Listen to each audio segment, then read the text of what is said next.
The mind is very powerful, and we can and do tap in with the mind to a higher consciousness. What got me started on the path of hypnosis is originally I used to read medical encyclopedias. I just loved learning everything about health and the body. And then when it came time to contemplating, okay, what am I going to do for a living? Firstly, I didn't have the marks because I was kind of one of those students that just showed up and didn't really use my full potential. But notwithstanding that, the decision came first that I would be a practitioner of the mind. Because what I somehow knew or tapped into back then is that if you heal this, the trickle down effect is you heal the body. The two are combined. So I made the right choice because I've proved it over and over and over again, and so have my many guests that, as you know, I've interviewed, Claudio. Yes, and it was established again, I think, thousands of years ago that the diseases in our body, in fact, is as a result of stuck energies and limiting beliefs. And as soon as we, as you said, resolve the thoughts and the monkey mind, then everything will trickle down and we will heal. And I think you choose the right path and the right approach to help people heal. And also you talk about quantum hypnosis. What is that? Well, quantum hypnosis is basically there is no space time as we once believed. We have access to both the past, we have access to the future, we can be in the present.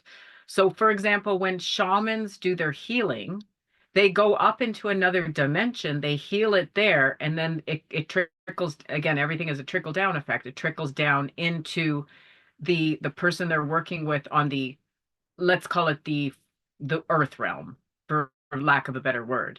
And they can have instant healing. And people don't understand, well, how can you have instant healing? It's because they go somewhere else to heal the problem where time and space doesn't exist. And then the trickle down effect is the person is healed.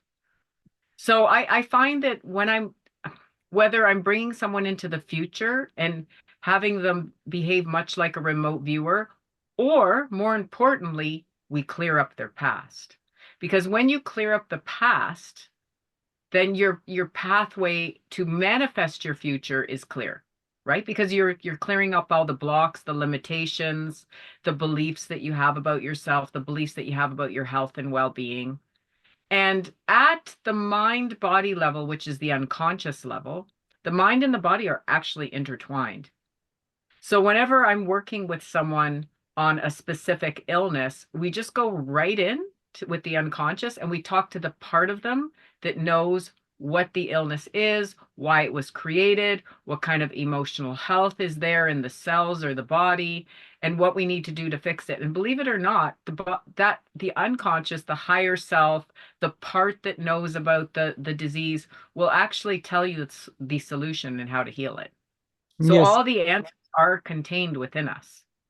yes. So that's why alternative methods of healing, like hypnosis, are looking at the body holistically. This is something the allopathic medicine doesn't take in consideration, and that's why the struggle, the push and pull between these two, not medical but healing industries, pretty much, because they just look at the chemical side and the effects, while you and practitioners like yourself with hypnosis and the energy healing and sound healing are addressing the root cause. Right. And so we only need to look at a disease like cancer, right?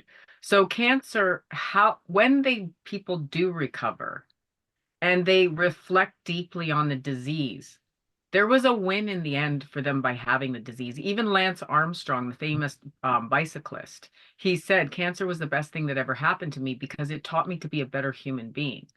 So I had a friend, for example, and he worked alongside his dad. He was truly through an artist, okay? But his dad owned all these apartments and he had him always constantly doing this like renovating work and he hated it. And he was listening to the radio one day and they were talking about this type of, I think it was a leukemia type disease, how they have an 80% cure rate. And he actually said to himself, oh, I wonder if I got that, if I would have to do this anymore. And like months later, he ended up with leukemia. Anyway, so he took an alternative route. He changed it. He cured it through alternatives. I believe he collected disability. I'm not sure, but I mean, his father wasn't running him around anymore to do all that stuff, so he could just be an artist. So do you see that this is what we call secondary gain? It's like, what have you got to gain, or what is the disease doing for you that you can't do yourself? Sometimes it's to leave a bad marriage.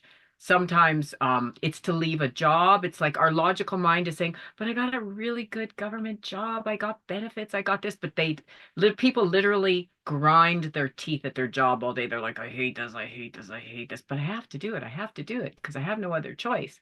Well, lo and behold, they get sick.